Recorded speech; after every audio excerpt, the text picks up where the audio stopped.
So by now you've finished that Midsummer Night's Dream campaign I gave you. So here's some new ideas. Because if there's anything on the same level as Shakespeare, it's Kung Fu Panda. Summary. Po is a nobody panda who ends up being chosen as the Dragon Warrior. The Furious Five, the 5 frontrunners for being chosen, all have different reactions, but none of them are super jazzed about it. Po begins training with Master Shifu, who, other than Tigress, is probably the least jazzed about this Dragon Warrior situation. Then Tai Lung, who was not jazzed about this 20 years ago when he wasn't chosen as the Dragon Warrior, breaks out of prison and goes on the warpath. Around the same time, Master Oogway becomes one with the Force and disappears. The Furious Five think Po's training is taking too long. Well, actually, Tigress thinks that it's taking too long, so she goes to go fight Tai Lung herself, and the rest of the Furious Five go with her. Tai Lung kicks their collective asses, makes it back to the valley, starts wreaking havoc, and in the 11th hour, Po realizes that there is no secret ingredient to being the Dragon Warrior, and he goes and beats Tai Lung, and the valley is saved. Quicker summary this time because honestly, it's a simpler story, and simple isn't bad. Keeping things concise and clear can give everyone a far greater sense of purpose in what they're doing because they know why they're doing it. So, analysis. There are 4 main parties to this movie. There is Po, the protagonist, the Furious Five, the heroes, Shifu and Oogway, the mentors, and Tai Lung, the villain. Their interaction is straightforward. Everything revolves around the idea of the Dragon Warrior. Tai Lung wanted to be the Dragon Warrior, and when he wasn't, he snapped. The Furious Five thought one of them would be chosen as the Dragon Warrior, which informs their relationship to Po, who is unexpectedly chosen as the Dragon Warrior. Oogway chose the Dragon Warrior, and Shifu doesn't think Po can cut it as the Dragon Warrior. Any approach you take to this story, the Dragon Warrior is a central subject. As opposed to the last time we did this with Shakespeare and had the threads of lovers, fairies, and mechanicals interweaving together, we have the one central thread of Dragon Warrior, and have a more clear-cut distinction of who the good guys are in this narrative. With that in mind, let's explore where we can insert a party of players into this story. And as a note, if you're playing this rigidly, then your party will be entirely composed of monks or monk adjacents. But you don't have to do that. The student-master relationship and Dragon Warriors do not have to be exclusive to Kung Fu for our purposes. Particularly if you're playing with a system like 5e that doesn't offer a lot of depth in the martial arts field. With that in mind, let's get into it. The party as the Furious Five. Picture this. You and your party are the best of the best, heroes of amazing reputation and import. When your master's master is to choose the Dragon Warrior, it will almost assuredly be one of you. But then he chooses someone with 0 training to be the Dragon Warrior of myth. This is a bit of a hard one to pull off, as your party will explicitly not have the chosen one among them. So they won't be killing the big bad themselves, rather the conflict and tensions of the campaign are more likely to be with Po, whether or not your party accepts him as the Dragon Warrior, and maybe having to rescue him out of some jams. Though if your players are down for it, you might have the Furious Five plus Po, having one of your players be of a significantly lower level than the rest.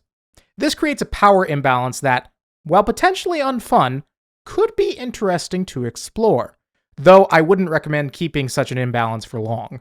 The party as Tai Lung's students. This one is my favorite. What if Tai Lung had students? Your master, the rightful Dragon Warrior, has been imprisoned. What does your party do? They could break Tai Lung out of prison themselves. They could try and flex their superiority by publicly defeating the Furious Five. They could try and steal the Dragon Scroll. Or they could try and kidnap Po so that Tai Lung could train him instead of Shifu. In this scenario, you would be playing as the bad guys, or at the very least, some very misguided individuals. In fact, you might want to play into Tai Lung selling his students a false narrative, and perhaps in the final act, the party finds themselves more aligned with the heroes than their former master. The party as the masters. Kung Fu Panda made an interesting decision story-wise. They didn't just have a mentor character, they also had the mentor's mentor.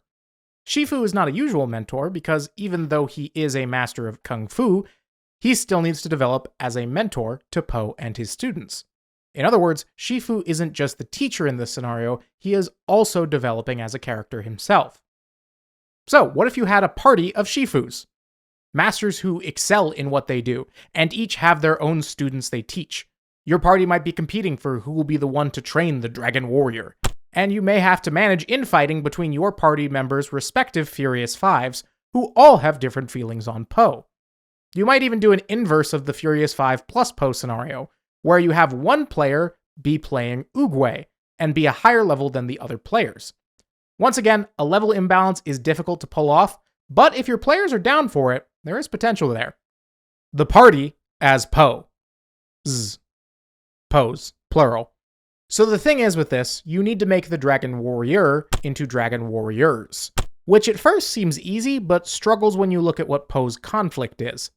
You might have noticed that earlier I referred to Poe as the protagonist and Tai Lung as the villain, not the antagonist. That's because while Tai Lung needs to beat Poe to resolve his conflict, Poe doesn't need to beat Tai Lung to resolve his. Poe's conflict is entirely with whether or not he can cut it as being the legendary Dragon Warrior. Him beating Tai Lung at the end is not him becoming the Dragon Warrior, it's a result of him resolving his internal conflict and realizing that he can be the Dragon Warrior.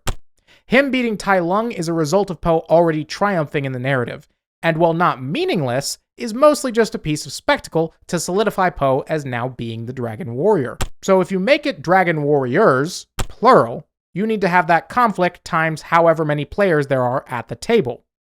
It's not impossible, but it is hard, particularly because the actual action that Poe goes through in the movie is only training right up until the one battle that he has with Tai Lung. He doesn't do that much beforehand.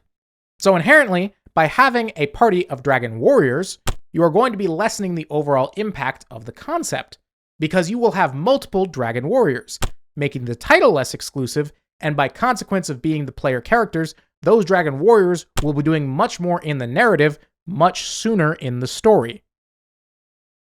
But with all that said, think of how pissed Tai Lung and the Furious 5 would be if Oogway just picked a bunch of nobodies as the Dragon Warriors. I think they might go postal. Anyway, that's this video. Dragon Warrior. Sorry, just saying it one more time for the road. Good night.